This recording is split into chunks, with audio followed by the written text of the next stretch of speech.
এইমাত্র পাশ হল নবম পে স্কেল, ১৬টি গ্রেড ও ১:৮ অনুপাতে নির্ধারণ। তো দর্শক, ভিডিওটি শুরু করার আগে সকলের কাছে রিকোয়েস্ট, ভিডিওটি দেখছেন দয়া করে ভিডিওতে লাইক দিয়ে এবং চ্যানেলটি সাবস্ক্রাইব করে ভিডিওটি আপনার সহকর্মীর কাছে শেয়ার করে দিন। আজ দেশের সরকারি কর্মকর্তা কর্মচারীদের বহু প্রতীক্ষিত নবম পে স্কেল পাশ হয়েছে। নতুন কাঠামোয় মোট ১৬টি গ্রেড নির্ধারণ করা হয়েছে এবং ১:৮ অনুপাত বজায় রেখে সর্বনিম্ন ও সর্বোচ্চ বেতনের ব্যবধান চূড়ান্ত করা হয়েছে।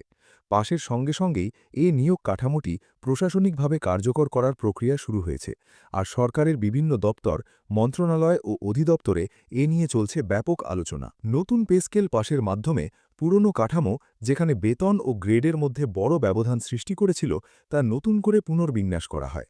বিশেষজ্ঞদের মতে, দীর্ঘদিন ধরে সরকারি বেতন কাঠামোতে শ্রেণীগত বৈষম্য, গ্রেডের অসামঞ্জস্যতা এবং বাজার দরের সঙ্গে বেতনের হালনাগাদের অভাব ছিল, যা এবার অনেকটাই সংশোধনের পথে যাচ্ছে। ১৬ গ্রেড পুনর্বিন্যাসের যুক্তি। আগের বিভিন্ন পে স্কেলের তুলনায় এবার গ্রেড সংখ্যা ১৬ নির্ধারণ করা একটি গুরুত্বপূর্ণ পরিবর্তন হিসেবে বিবেচিত হচ্ছে।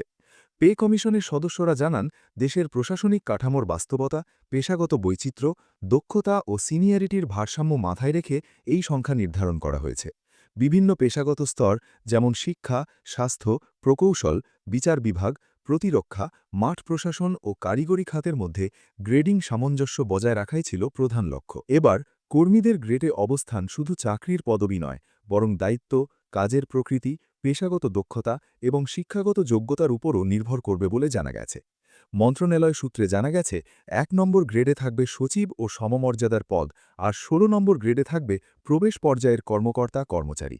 এর ফলে চাকরির শুরু থেকে শেষ পর্যন্ত ক্রমান্বয়ে উন্নতির পথটি আরও নির্দিষ্ট এবং স্বচ্ছ করা হয়েছে। ১:৮ বেতন অনুপাত বৈষম্য কমানোর চেষ্টা। নতুন কাঠামোয় সর্বোচ্চ ও সর্বনিম্ন বেতনের অনুপাত ১:৮ নির্ধারণ করা হয়েছে, যা পূর্ববর্তী কাঠামোর তুলনায় উল্লেখযোগ্যভাবে কম। এর আগে বিভিন্ন পে স্কেলে অনুপাত ১:১০ থেকে ১:১২ পর্যন্ত ছিল। উচ্চ গ্রেডধারী ও নিম্ন গ্রেডধারী কর্মীদের বেতনের ব্যবধান কমানোকে অনেকেই ইতিবাচক বৈষম্য হ্রাসনীতি হিসেবে দেখছেন। বিশেষ করে নিম্ন আয়ের কর্মী ও সহায়ক শ্রেণীর কর্মীদের বাস্তব ক্রয় ক্ষমতা বাড়ানোর জন্য এই সিদ্ধান্ত নেওয়া হয়। যে সকল চাকরিজীবী ভিডিওটি এই পর্যন্ত দেখছেন, তারা দ্রুত চ্যানেলটি সাবস্ক্রাইব করুন। অর্থনীতিবিদরা বলছেন, বেতন বৈষম্য কমানো শ্রমবাজারে এক ধরনের সাম্য তৈরি করে, যা দীর্ঘমেয়াদে উৎপাদনশীলতা ও কর্ম মোটিভেশন বাড়ায়। উন্নত দেশগুলোতে সাধারণত অনুপাত ১:৪ থেকে ১:৭ মধ্যে থাকে। ফলে এবার বাংলাদেশের কাঠামো উন্নয়নশীল রাষ্ট্রের মানের সাথে সামঞ্জস্যপূর্ণ হয়েছে বলে মন্তব্য করেন তারা। কেন এত আলোচনা? কেন এত অপেক্ষা? নবম পে স্কেল নিয়ে সরকারি কর্মকর্তা কর্মচারীদের মধ্যে দীর্ঘদিন ধরে তীব্র আগ্রহ ছিল। মূল্যস্ফীতি, বাজার পরিস্থিতি, ভাড়া, চিকিৎসা ও শিক্ষা খরচ বেড়ে যাওয়ায় পুরনো বেতন কাঠামোতে বাস্তব চাহিদা পূরণ কঠিন হয়ে পড়েছিল। বিশেষ করে মধ্য ও নিম্ন আয়ের সরকারি চাকরিজীবীদের মধ্যে জীবনযাত্রার চাপ বাড়তে থাকে। এজন্যই সরকার নতুন কাঠামোকে গুরুত্ব দিয়ে গ্রহণ করে এবং পে কমিশনকে একটি আধুনিক, টেকসই ও অর্থনৈতিকভাবে বাস্তবসম্মত বেতন কাঠামোর সুপারিশ দিতে বলে।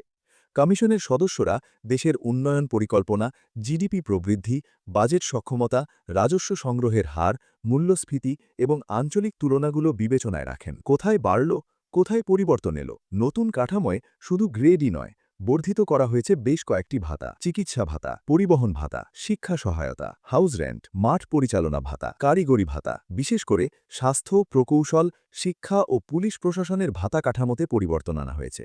এতে মাঠ পর্যায়ে কাজ করা কর্মকর্তা কর্মচারীদের উদ্দীপনা বাড়বে বলে আশা করা হচ্ছে। কার্যকর হবে কিভাবে? পাশের পর এখন কয়েক ধাপ আছে: গেজেট প্রকাশ, বাস্তবায়ন সংক্রান্ত বিধিমালা তৈরি, বাজেট বরাদ্দ, পদ ও গ্রেড ম্যাপিং, হিসাবরক্ষণ ও বেতন সফটওয়্যার আপডেট। মন্ত্রণালয় সূত্রে জানিয়েছে, বাস্তবায়ন প্রাথমিকভাবে চালু করা হবে এবং পরবর্তী ধাপে আর্থিক সমন্বয় করা হবে। অর্থ উপদেষ্টা কি বললেন? অর্থ উপদেষ্টা বলেন, আমরা দীর্ঘ আলোচনা ও বিশ্লেষণের পর এই কাঠামো চূড়ান্ত করেছি।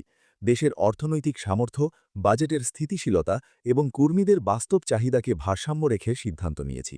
তিনি আরও বলেন, এই পে স্কেল কেবল বেতন নয়, বরং কর্মক্ষম রাষ্ট্র পরিচালনার একটি অংশ। কর্মচারীদের প্রতিক্রিয়া পাশ হতেই বিভিন্ন সংগঠনের প্রতিক্রিয়া আসতে শুরু করেছে। অনেকে একে যুগোপযোগী ও মানবিক সিদ্ধান্ত বলছেন। বিশেষ করে গ্রেড কমানো ও অনুপাত সংকোচনকে অধিকতর ন্যায্যসঙ্গত বলছেন কর্মচারীরা। তবে কিছু সংগঠন ভাতা কাঠামো আরও সমৃদ্ধ করার দাবি জানিয়েছে। এবং শিক্ষাক্ষেত্রে সুনির্দিষ্ট কেরিয়ার ট্র্যাক তৈরির দাবি তুলেছে। বাজার ও অর্থনীতিতে প্রভাব। বিশেষজ্ঞরা বলছেন, নতুন পে স্কেল বিধিবদ্ধ হলে অভ্যন্তরীণ খরচ বাড়বে, যার ফলে পণ্যের চাহিদা বৃদ্ধি পেতে পারে। তবে বাজেট ব্যবস্থাপনায় চাপও বাড়বে, তাই সুষম প্রয়োগ জরুরি। সর্বশেষ সারসংক্ষেপ। ১৩তম নবম পে স্কেল আজ সংসদে পাশ। মোট গ্রেড ১৬টি, বেতন অনুপাত ১:৮। উদ্দেশ্য বৈষম্য কমানো প্লাস বাস্তব চাহিদা পূরণ। কর্মচারীদের মধ্যে স্বস্তি ও আগ্রহ। অর্থনীতিতে মিশ্র প্রভাব, তবে দীর্ঘমেয়াদে প্রত্যাশা পজিটিভ। এই ছিল আজকের আপডেট। নবম পে স্কেল নিয়ে আরও সর্বশেষ খবর পেতে অবশ্যই লাইক, কমেন্ট ও সাবস্ক্রাইব করে সাথে থাকুন।